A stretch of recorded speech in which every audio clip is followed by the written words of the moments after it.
Hai semuanya, kembali lagi sama aku Nata. Dan kita masih di segmen perjalananku episode yang kedua.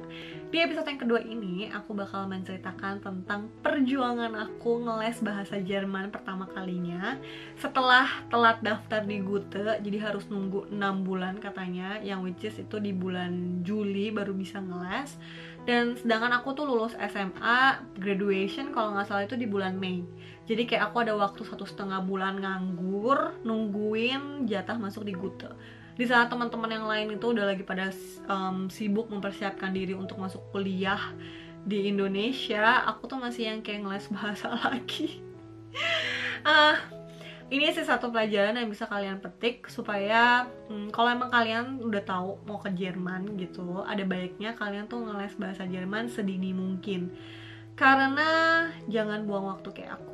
Oke guys. Udah nih ceritanya, jadi udah lulus SMA kan di bulan Mei. Dan aku lagi nungguin buat les bahasa itu di bulan Juli. Tapi suatu malam tiba-tiba cici aku tuh masuk kamar aku dan dibilang gini, "Sa, gue nemuin ada diskon 50% ngeles bahasa Jerman di tempat sini gitu kan."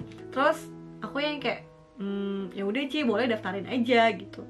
Besokannya tuh langsung aku datengin, langsung daftar, langsung masuk itu juga saat itu juga gitu. Sebenarnya tuh aku udah telat 3-4 harian gitu, cuman kelasnya tuh belum full, jadi kayak mereka masih nerima orang lah, masih ya udahlah boleh masuk gitu kan. Anyway, kalian harus tahu kalau misalkan les bahasa Jerman itu ada tingkatannya. Ada A1, ini tuh bisa dibagi lagi jadi kayak A1, A11, A12, A13 gitu.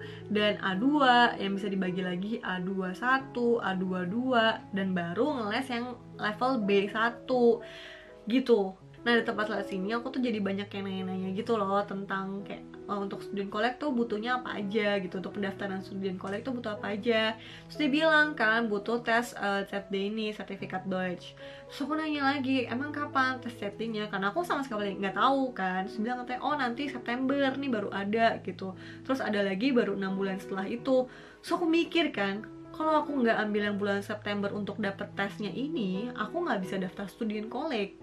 Yang which is aku harus nunggu 6 bulan lagi supaya aku bisa daftar student collect. Dan aku tuh nggak mau gitu nunggu kayak waktu lama banget, kebuang waktunya tuh lama banget di saat temen-temen tuh semua udah pada kuliah. Aku tuh kayak masih gabut gitu loh. Kayak jadinya entah kenapa saat itu tuh aku berapi-api untuk pokoknya gue harus bisa tes di bulan September gitu. Padahal itu tidak mungkin.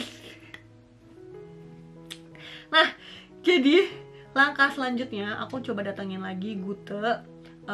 Aku ngomong sama gurunya gitu kalau aku tuh mau daftar student collect di bulan Januari Februari ini, makanya aku harus butuh tesnya. Kalau enggak aku harus nunggu 6 bulan lagi gitu kan. Terus kata gurunya kayak lihat dulu gitu jadwalnya segala macam. Sebenarnya kelasnya tuh semua udah mulai dan aku tuh masuknya tuh bakalan kayak di tengah-tengah kelas gitu. Terus tapi dia nyariin lagi dan ada kelas yang kayak baru startnya tuh kayak semingguan kalau nggak salah gitu. Dia bilang, tapi ini kelasnya bukan A10 gitu, bukan yang benar-benar paling dasar gitu. Dia tuh ragu aku nantinya bisa ngikutin kelasnya apa enggak gitu. Cuman aku bilang kan, sekarang tuh aku lagi ngeles kelas intensif juga gitu, ngeles belajar A1. Bilang, oh ya udah kalau gitu coba kamu ikut placement testnya dulu aja, gimana hasilnya gitu. Dan puji Tuhan ternyata aku masih oke nih masuk di kelas A13 gitu. Jadi kayak aku ibaratnya ngulang sedikit lah, karena emang itu kayaknya salah satunya kelas yang masih bisa dimasukin sama aku, karena dia gurunya ngajar di kelas itu gitu. Jadi mau gak mau ya masih ada toleransinya kali ya. Terus udah kan, jadi ada momen dimana aku ngeles itu dalam satu hari, Senin sampai Jumat dari jam 8 sampai jam 2. Abis itu yang les Gutenya itu seminggu 3 kali di jam 5. Jadi abis aku ngeles yang pagi seminggu, dalam seminggu itu 3 kalinya aku malam tuh ngeles lagi gitu. Jadi bener-bener kayak double gitu. Dan kalian harus bayangin perjalanan dari Jakarta Barat, aku lokasi di Jakarta Barat dan ngelesnya tuh di Sarinah, yang itu tuh macet banget jam kantor, mau nggak mau kayak aku harus naik busway. Terus abis naik busway tuh jalan ke Gutenya tuh jalan kaki gitu. Itu pertama kalinya aku di Jakarta jalan kaki. Bener-bener kayak aku semangat banget buat ngikutin tes CETD di bulan September. Nah di Gute itu aku belajar dari A13 sampai A22. Abis kelasnya selesai, tes CETD dimulai. Yang berarti aku nge-skip satu level B1. Level yang paling penting, level yang paling bisa dibilang paling susah ya kalau dibandingin A1 dan A2. Tapi level itu juga yang aku pelajari sendiri. Bener-bener aku modal nekat, modal usaha, modal Google Translate dan buku pelajarannya. Itu aku belajarin sendiri.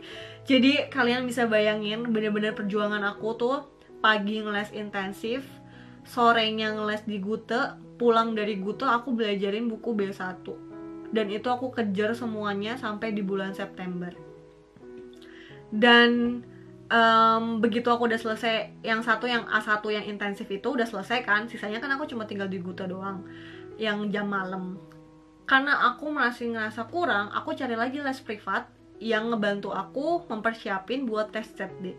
Jadi emang les privatnya khusus untuk persiapan tes CETD ini. Aku les privat itu bertiga, dan mereka ini dua-duanya itu foundationnya, maksudnya bahasanya tuh jauh lebih hebat, jauh lebih udah lebih dalam daripada aku. Dan kita tuh kan les privatnya emang persiapan buat tes CETD nih. Jadi mau nggak mau tiap ngeles dikasihnya lembaran kertas kayak ujian gitu. Kayak jadi setiap ngeles biasanya ujian. Kayak aduh ujian lagi, mana nilainya tuh kayak nggak lebih bagus dari mereka gitu loh. Jadinya kayak minder banget sih, parah. Udah di bulan September gue daftar tes CETD. Daftarnya juga pakai duit sendiri karena nggak tega, karena nggak tahu ya, gue ngerasa mungkin nggak well prepared banget gitu. Jadi aku nggak tega minta duit sama mama papa. Itu soalnya lumayan mahal sih, sekitar 1,7, 1,5 sampai 2 juta lah, let's say kayak gitu. Pokoknya aku pakai duit angpau, sampai duit angpau aku tuh habis. Pokoknya habis selesai tes gue nggak ada duit aja. Terus kan di bulan September tes.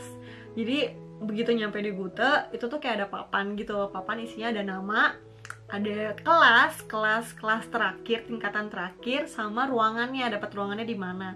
Otomatis kan aku cari nama aku untuk tahu ruangannya di mana kan. Jadi dari nama aku tuh Natasha Olenska gitu. Terus dari kelasnya itu satu-satunya yang ikut tes CETD tapi lulusan kelas terakhirnya itu A22. Yang lain tuh B13. Gila. Terus aku ngeliat itu tuh langsung kayak otomatis tuh langsung ketawa gitu, kayak aduh, ya nggak tau lah ya. Saat itu sih aku kayak aduh nggak tau lah bisa apa enggak gitu. Terus udah nih ujian kan. Ujian itu sertifikat Dutch itu ujiannya seperti kayak TOEFL. Jadi kayak ada reading, ada writing, ada listening, ada speaking juga gitu. Dan pas bagian speakingnya itu aku tuh dapet pasangan yang super duper bawel banget, gila.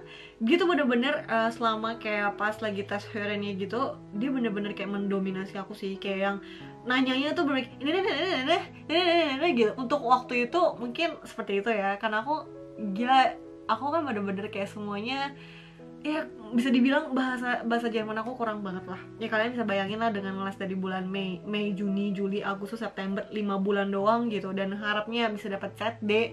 Itu udah perjuangan yang sungguh sangat luar biasa sih buat aku. Di saat aku sekarang ngomong lagi, menceritakan lagi gitu perjuangannya yang ternyata saat itu gue seperti itu gitu.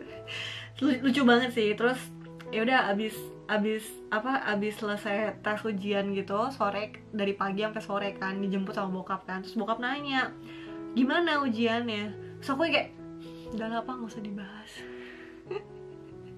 Aku tuh tipe orang yang stresan ya, yang kalau misalkan ada sesuatu yang terjadi dan aku nggak mau inget-inget lagi, mesti aku bilangin gitu kayak udahlah nggak usah dibahas gitu, ya udahlah lupain aja gitu. Padahal emang otak juga nggak bisa lupa gitu kan.